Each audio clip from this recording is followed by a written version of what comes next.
عزیز طلبہ و طالبات، ہمارے آج کے لیکچر کا عنوان ہے افسانہ کفن کا تنقیدی جائزہ۔ اردو افسانہ کی تاریخ میں پریم چند کا نام سر فہرست ہے۔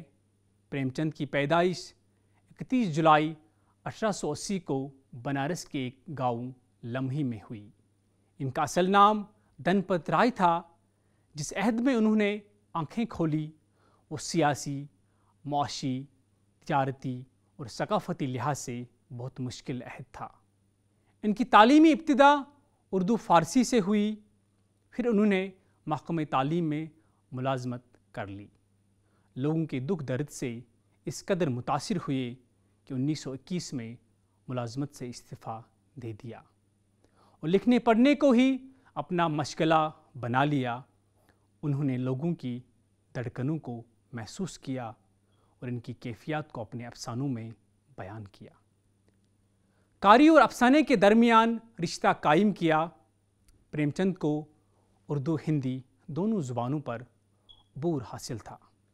انہوں نے بیوہ عورت، ناکام شادی، جہیز کی لعنت اور سماجی تفریق جیسے موضوعات پر افسانے لکھے۔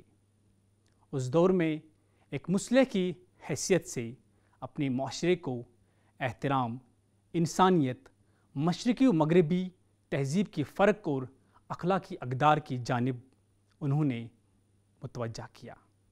پریم چند مہاتما گاندھی کی تحریک سے متاثر ہوئے اور دل و جان سے ملک کی آزادی کے لیے لڑنا چاہتے تھے، لیکن اپنی مجبوریوں کی بنا پر کسی تحریک میں عملی حصہ نہ لے سکے۔ افسانہ نگاری کا دوسرا دور بھی تحریکوں کا دور تھا۔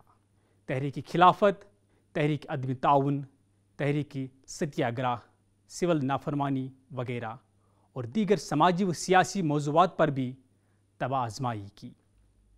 یہی وجہ ہے کہ ان کے افسانوں میں بھی اس وقت سیاست کا رنگ پایا گیا ہے۔ پریم چند کا پہلا افسانوی مجموعہ سوز وطن 1908 میں شائع ہوا۔ ان کے افسانوں میں وطن کی محبت اور وطن کے لوگوں کے تئیں ان کے جذبات کے خوبصورت رنگ پائے جاتے ہیں۔ شروع میں مختصر افسانے لکھے، لیکن اس کے ساتھ ہی ناول نگاری میں بھی ان کی قلم نے 4 چاند لگا دیے۔ انہوں نے ناول اور افسانے کے علاوہ چند ایک ڈرامے بھی لکھے اور قارئین کے دلوں پر گہرا اثر چھوڑا۔ قارئین نے ان کے افسانوں کو خوب سراہا، کیونکہ ان کے افسانوں نے حقیقت کی بہترین ترجمانی کی۔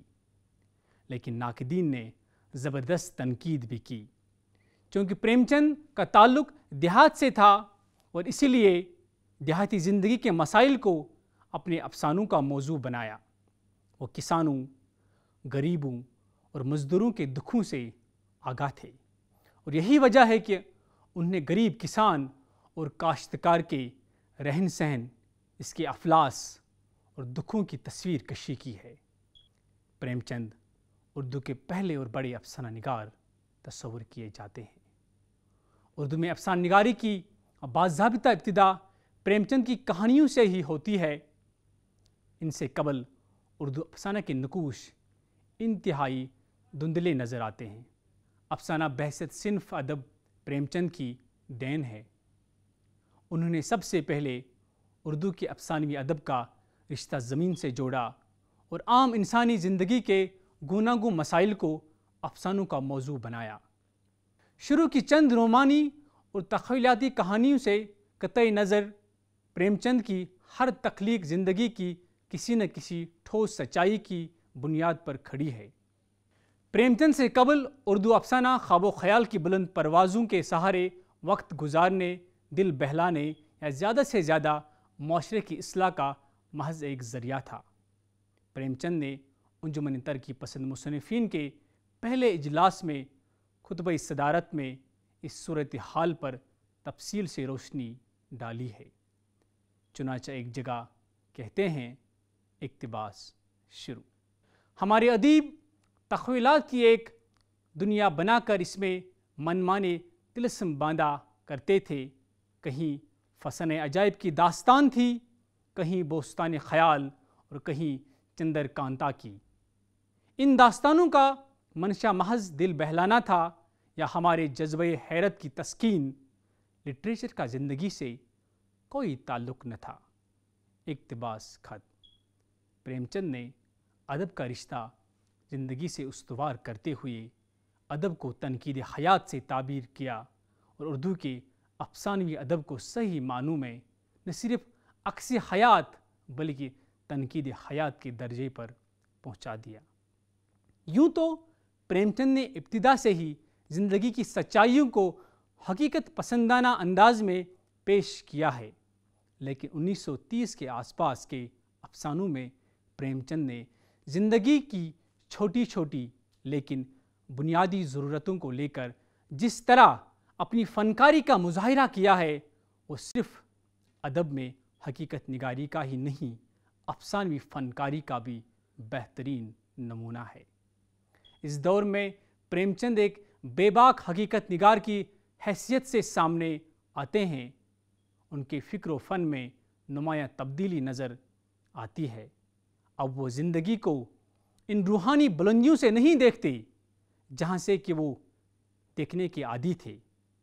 اب وہ سماجی حقیقت نگاری کے ذریعے لوگوں کے بنیادی مسائل کو اجاگر کرنے کی کوشش کرتے ہیں۔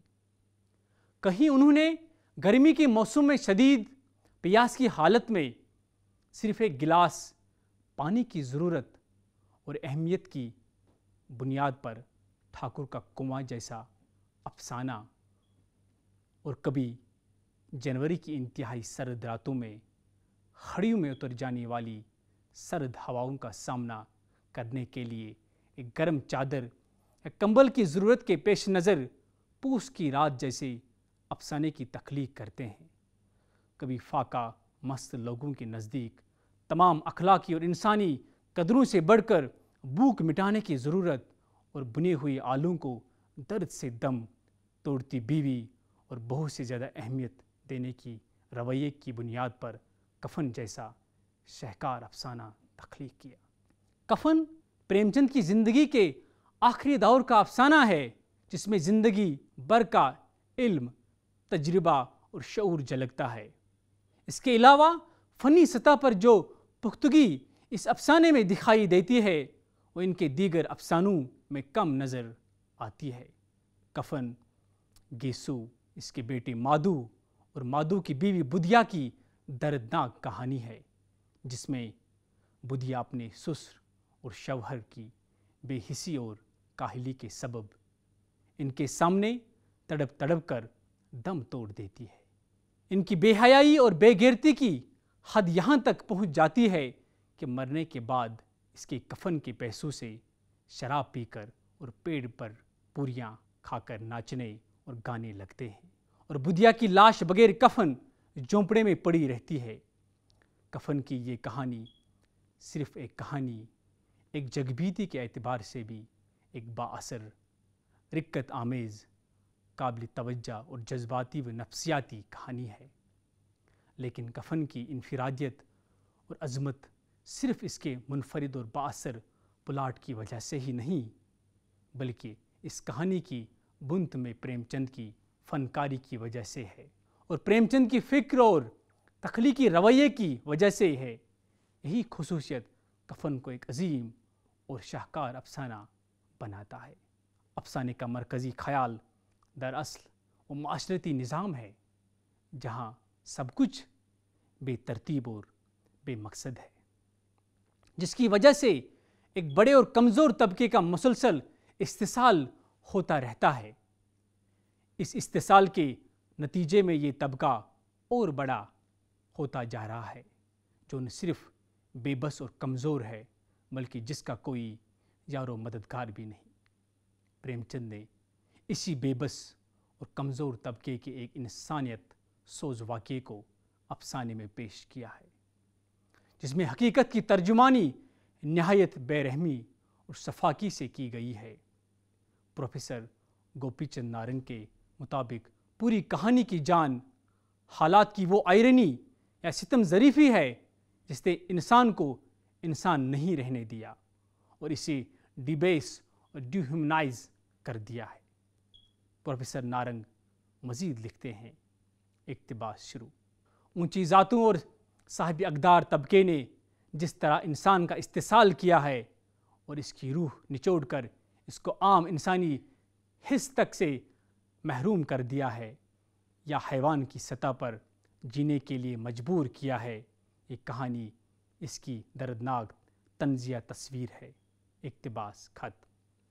افسانے میں صورتحال کی دردناکی اور طنزیہ پیشکش شروع ہی سے سامنے آ جاتی ہے، جب جھونپڑے کے اندر جوان بہو اور بیوی درد زہ سے پچھاڑے کھا رہی تھی اور باپ بیٹا باہر بون بون کر آلو کھا رہے ہیں۔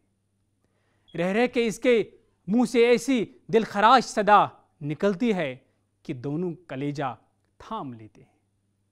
دونوں اس کا درد محسوس تو کرتے ہیں، لیکن اندر جا کر اسے دیکھنے کو کوئی تیار نہیں، کیونکہ مادو کو اندیشہ تھا کہ وہ کوٹری میں گیا تو گیسو آلوں کا بڑا حصہ صاف کر دے گا۔